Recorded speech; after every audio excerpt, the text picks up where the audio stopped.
Hello, and welcome back to your favorite lifestyle channel. My name is Francis, and today ang pag-usapan natin is perfume layering. Alright? So, ano nga ba yung perfume layering? Some of you might be aware of this, some of you might hear this for the first time, but yung perfume layering is just, combining two or more perfumes to create your own unique scent. Okay? Now, bakit nga ba ginagawa ito ng mga tao? Kasi nga, sometimes, for myself as well, ang naisip ko, okay, pag lumabas ako and gamit ko yung perfume, tapos naamoy ko sa ibang tao, parang pare-parehas na kasi. Meron mga very popular perfumes right now, like the Hawas Ice. Gamit-gamit siya ng karamihan ng tao. So, kahit saan, naamoy mo na siya. And for me, personally, gusto ko syempre unique pa rin ako. Okay, so that's why we do sometimes layer perfumes. Okay, and yun lang naman yung actually yung benefit niya. You get to create your own perfume, and you feel unique and special because of that. So, ano nga ba ang mga techniques para mag-layer ng perfume? Okay, so one thing that I've been doing is, i-apply mo muna kung ano yung stronger projection na perfume or stronger performance or you must stick na perfume sa first layer.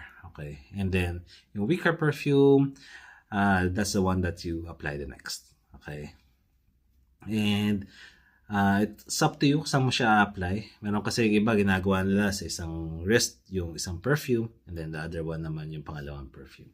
So still, pag syempre gumagalaw ka, it still projects from different directions, so very unique pa rin naman yung scent na.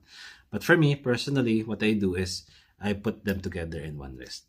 Okay, so magbibigay na ako ng suggested perfume right now na pwedeng pag-combine. This is something that I saw yesterday from a TikTok page, and subukan natin. Baka naman maganda tong combination na to.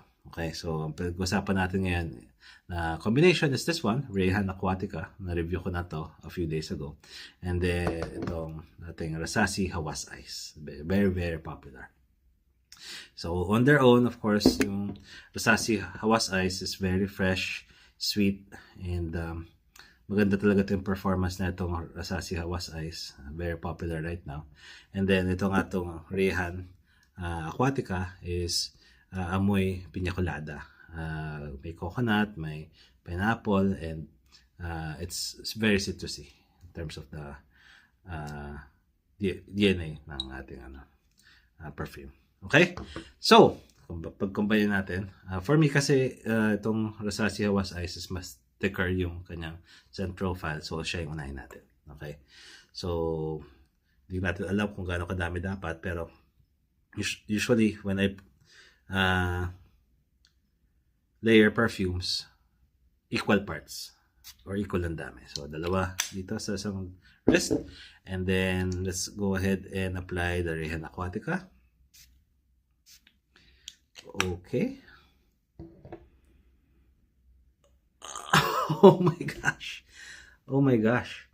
This combination is so good. Okay? Na-combine niya talaga yung amoy ng dalawang perfume. Okay? And very citrusy, very sweet, and then lumalabas pa rin yung pagka-coconut niya. Alam mo yun? Grabe talaga yung combination. It's a very unique scent na pagka naamoy mo is parang it brings you to a place na nasa beach ka. Yung beach vibes, nakaka-relax, and wow, this is just amazing. I think this is going to be my combo for now, daily wear. I'm just amazed at the scent of this combination. Okay, so I suggest that you try it as well,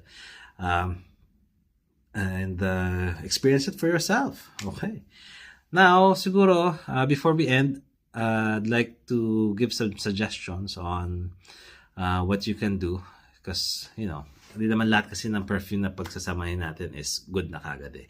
So what I do normally, I experiment. I have a test strip, so apply perfume there, and then the first perfume, and then apply the second one, and then I sniff, and then see if it's a good combination. Sometimes naman, syempre, we want to see other people's opinion. So I browse through YouTube or TikTok and see kung ano yung mga suggested perfume combinations nila. And one last technique probably is meron tayong Google Gemini or other AI applications na pwede naman gamitin din.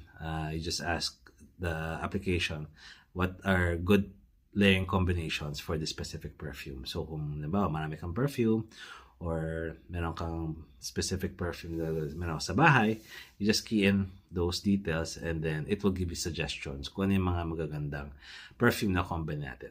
Okay? So those are just some tips. Okay? Wala naman talagang general rule na dapat natin sundan. It's all up to you. Okay? Because again, for me, it might smell good, but for you, might not be that good. Okay, so kanya-kanya tayo ng preferences. So, there. That concludes our discussion for tonight. If you have any suggestions sa mga layer combos, gagawin natin yan. Sa mga nakita nyo siguro mga videos ko, you can reference to those and then pwede nating pagsamahin yung mga perfumes na yan. And then I'll let you know kung ano yung feedback natin regarding those combinations. Or if you have any other perfumes also that you'd like for me to review na locally made or Middle Eastern na available dito sa market natin, let me know also in the comment section. Baka pwede nating ma-purchase at ma-review rin natin. Okay? So thank you again for viewing and see you again soon. Bye!